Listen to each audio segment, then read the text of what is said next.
Rubina marriage bureau channel को subscribe करें, bell icon पर क्लिक करें इंफॉर्मेटिव वीडियो को देखने के लिए। और अब जो है इन्होंने दूसरी शादी का फैसला कर लिया। हुला को देखिए 2 साल का अरसा हो गया है।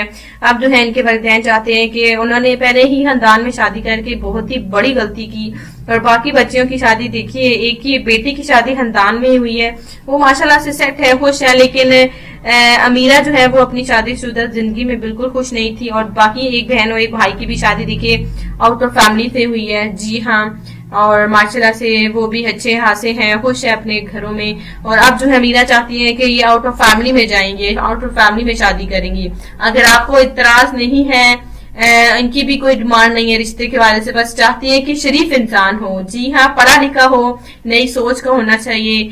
तो अगर आपको ये इतराज नहीं है तो इनके लिए बिल्कुल राब्ता कर सकते हैं। अच्छी फैमिली से होना बहुत ही ज्यादा जरूरी है। उम्मीद करते हैं कि आपको हमारा आज का रिश्ता पसंद आया होगा। अगली वीडियो के लिए इजाजत दें, अपना ख्याल रखें, अल्लाह हाफिज।